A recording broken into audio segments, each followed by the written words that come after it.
एक सच्ची घटना बताता हूं। एक डॉक्टर था, वो लोगों को ठीक करने के लिए अपने प्राणों तक की बलि दे दे ऐसा काम करता था। तो जिस एरिया में रहता था कई जगहों पे उसकी कार नहीं जा सकती थी, तो उसको पैदल जाना पड़ता था। एक दिन पूरे दिन मेहनत की, रात को थक के चूर होके 12 बजे आके सोया और रात को 2 बजे उसके फोन बजा। 2 बजे उसका फोन उसकी वाइफ ने उठाया, तो वाइफ फोन पे उसको समझा रही थी कि आप उसकी गर्म पट्टी की जगह, वो गर्म हो रही है तो ठंडी पट्टी लगाओ, उसको कुछ प्राइमरी ट्रीटमेंट दो। इतने में इसकी चेतना ने इसको आवाज दी, कौन है? कि एक माँ है जिसकी बेटी बीमार हो रही है। उसकी चेतना ने पकड़ लिया कि कोई मेरे को याद कर रहा है। फिर उसने क्या किया, उसने पूछा कि कितनी प्रॉब्लम है, कि बुखार 104 डिग्री प्लस है। खड़ा हो गया, अपना बैग उठाया और चालू हो गया रवाना। वहां तक पैदल जाना था। तो जाते टाइम एक सुरंग थी, सुरंग में से जाते टाइम एक आदमी ने उसको आवाज दी, डॉक्टर। वो रुक गया। माचिस है क्या? तो उसने अपना बैग रखा, माचिस तिल्ली जलाई और उसकी सिगरेट जला दी। जलाते टाइम इसका चेहरा देखा, चला गया।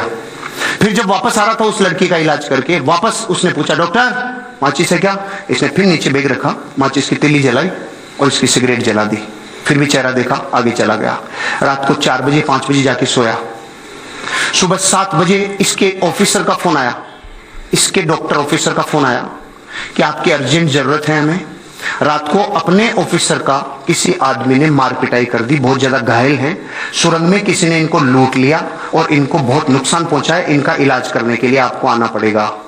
तो पहले तो डॉक्टर ने जाके सुबह 7 बजे उसका इलाज किया अपने ऑफिसर का, और फिर पूछा कि इसका ये किसने किया? तो उन्होंने कहा कि जिसने किया था सुरंग में ये काम, उस आदमी को हमने पकड़ लिया, पुलिस के हवाले कर दिया। तो उसने कहा मैं उससे मिलना चाहता हूं। ये गया और जेल में जाके देखा तो वो वही आदमी था जिसकी रात में इसने सिगरेट जलाई थी। तो इसने बोला, इसने एक ही प्रश्न पूछा जो आपके मन में भी आ रहा है कि मैं भी तो आया था, तूने मुझे क्यों नहीं लूटा? उसका जवाब सुन के मेरी जमीन निकल गई कि मैं तेरे को लूटता भी और तेरे को कूटता भी, लेकिन जब भी तू आया मेरे पास तो तू अकेला नहीं था, तुम 2 थे, और मैं अकेले को लूटता हूं, 2 को नहीं लूटता। अब मैं आपसे पूछ रहा हूं, दूसरा कौन? पहले तो मैं ये बता दूं कि वो जो आदमी कह रहा है ना डाकू, वो बिल्कुल सही कह रहा है। 2 ही थे, 2 ही थे। लेकिन आप 200 लोगों से पूछना चाहता हूं कि जो अपने प्रोफेशन से इतनी बेइंतहा मोहब्बत करता है, वो तो अकेला ही जा रहा था। उसको 2 कौन दिख रहे थे? इसका जवाब सी दिख नहीं रहे थे, 2 ही थे। वो इंसान नहीं था। बैठ जाओ, हाँ बैठो बैठो बैठो। वो देवीय शक्ति थी जो उसकी मदद कर रही थी। मैं आपको ये बताना चाह रहा हूं, जब ये स्टोरी मैंने पढ़ी ना, ये अमेरिका के किसी डॉक्टर की कहानी है जिसने अपनी बायोग्राफी में लिखी है।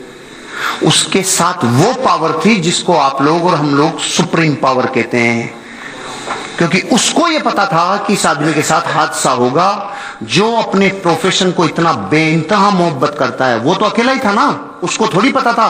उस दिन के बाद उसको यकीन हुआ कि जब मैं अपने काम को प्राणों से ज्यादा पसंद करता हूं तो मेरे को कोई पावर मदद करती है।